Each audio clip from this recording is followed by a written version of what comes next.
اهلا بكم في حلقه جديده من برنامج المخابرات المصريه. النهارده هنحكي حكايه مؤثره جدا في حرب اكتوبر، حكايه مصطفى رستم. بس قبل ما احكي لكم على حكايه مصطفى رستم نفسه، عايز احكي لكم على الاجواء اللي كانت قبل الموضوع ده واللي حصلت فيها الحكايه دي. في الفتره دي كانت مصر قبل حرب اكتوبر كانت بتدخل حرب اسمها حرب الاستنزاف، محاولة ان هي توقع اكبر ضحايا من هنا في اسرائيل، واسرائيل بتحاول تعمل نفس الموضوع. فكان لازم مصر تبني حاجة اسمها حائط الصواريخ، ده اللي بيحمي مصر من اي هجومات بتعملها اسرائيل. وفعلا مصر بدأت تبني، لكن كان كل ما بتبني شوية تيجي الطيارات الاسرائيلية تكشف الموقع وتضربه وتساويه بالارض. مش بس كده، ده كان العمال كلهم اللي بيبقوا شغالين هناك بيموتوا، وسلاح المهندسين وكل الناس. اتأكد داخل الجيش المصري ان في اختراق امني خطير جدا داخل الجيش المصري. لجأت للمخابرات المصرية اللي قعدت تعمل تحريات كبيرة جدا، قدرت توصل ان فعلا في مهندس في سلاح المهندسين داخل الجيش المصري بينقل معلومات لجاسوسة مشهورة جدا اسمها هبة سليم. هبة سليم بيقولوا عليها ملكة الجواسيس في العالم، من اشهر 10 جواسيس في العالم. كانت قريبها ده اللي هو الضابط ده اللي في الجيش اسمه فاروق الفقي بينقل لها المعلومات، والمعلومات تبقى عندها في ثانيه واحده تبقى في تل ابيب وتوصل للجيش الاسرائيلي. قدرت المخابرات المصريه تستدرجها لليبيا، ومن ليبيا شحنوها لمصر، وبمعنى الكلمه زي ما بقولها كده فعلا شحنوها لغايه ما جت مصر. وصلت هنا قبضوا عليها هي والمهندس اللي في الجيش اللي اسمه فاروق الفقي. وكان في قصة مشهورة جدا عن الرئيس السادات ان ساعة المفاوضات بتاعة السلام بعد الحرب طلبت جولدا مائير شخصيا ان يتم من ضمن المعاهدة استرجاع هبة سليم اللي كانوا حاسين ان هي عملت لهم خدمات عظيمة جدا.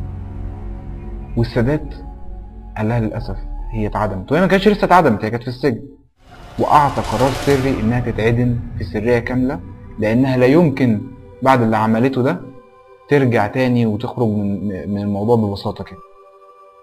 ده كانت الحالة اللي موجودة عليها في الفترة دي. طب ايه حكاية مصطفى رستم؟ وازاي فاد الجيش المصري؟ وايه دوره الكبير قوي اللي اتكلمنا عنه في البداية في حرب اكتوبر؟ تعالوا نطلع فاصل ونرجع نشوف حكاية مصطفى رستم مع الجيش المصري والمخابرات المصرية.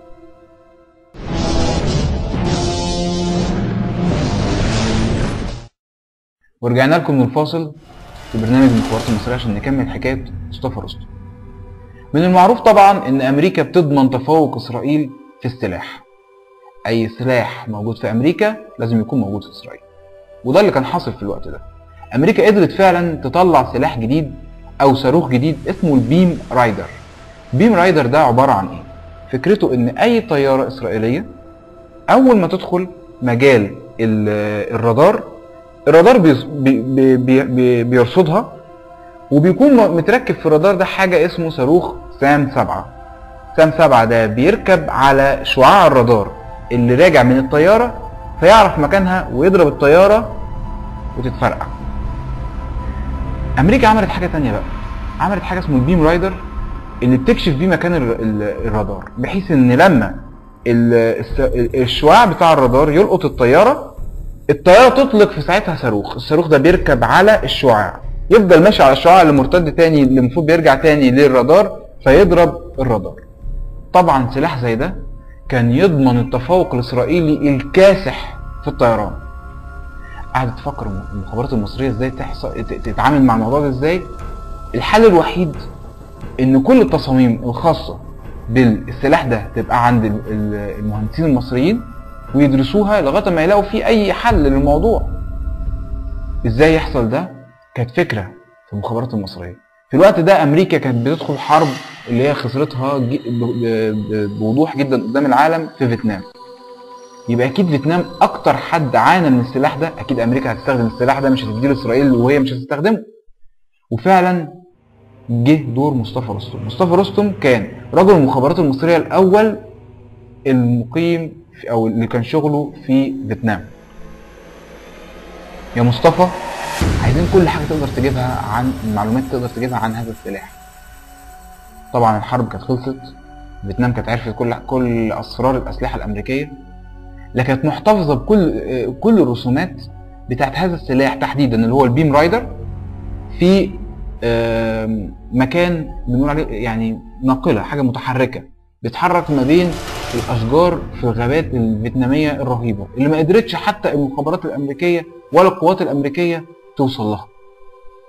علاقات رهيبه، مجهود ضخم، سهر، تعب، كل ده عمله مصطفى رستم عشان يقدر يعرف مكان الرسومات دي ويخترقها ويقدر يجيبها ويبعتها للمخابرات المصريه لمصر. للاسف ما كانتش كفايه دراسات وحاجات، لكن اكتشفوا ان لازم نموذج حقيقي من الصاروخ يبقى قدامهم علشان يقدروا يعالجوا الموضوع ده. ازاي؟ ده الصاروخ اول ما هيتضرب هيوصل في الرادار هيفرقع، لا يمكن تقدر تحصل على نموذج حقيقي. لكن في الحقيقه كان في نموذج فعلا موجود برضه في فيتنام.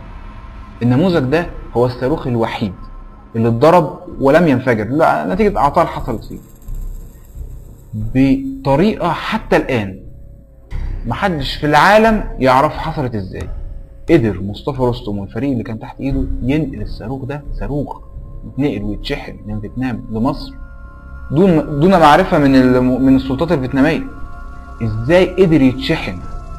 طب ازاي قدر يتسرق اصلا من المكان اللي كان متشال فيه ويتنقل ويتشحن ويوصل مصر؟ حتى الان ده من ضمن اسرار المخابرات المصريه ومحدش يعرف عنه اي حاجه. وصل الصاروخ، اشتغل عليه مجموعه من امهر الباحثين لغايه ما لقوا له حل. بدات حرب اكتوبر وبدات الضربه الجويه المصريه، كان لازم رد من الطيران الاسرائيلي المغرور. طلع الطيارين الاسرائيليين عارفين ان اول مره الرادار هيقفشنا، لا خلاص البيم رايدر هنضرب بيه الرادار. طلعت الطيارات الاسرائيليه لقطهم الرادار، ضربوا البيم رايدر اللي حصل فيه تشويش غريب جدا. شافوا الصاروخ الذكي بيتصرف بمنتهى الغباء وبيطيش وينزل في الصحراء قدامهم، ويطلع صواريخ السام 6 تصطادهم بمنتهى السهوله، وينزل كل الطيران الاسرائيلي في الضربات دي على الارض بدون اي خسائر في كل الرادارات المصريه. طبعا كل ده بفضل مصطفى رستم. نموذج مشرف مصطفى رستم. عايز اي تعليقات تقولوها، عايز اي اسئله تسالوها، اللينكات بتاعتنا اهي. كمان القصه هتلاقوها مكتوبه كامله على السايت بتاعنا. احب كمان اشكر جروب من اساطير التاريخ اللي ساعدني جدا جدا في اعداد القصص دي اللي كلها حقيقيه ومعلوماتها حقيقيه. اشوفكم في حلقه جديده من برنامج المخابرات المصريه. رمضان كريم.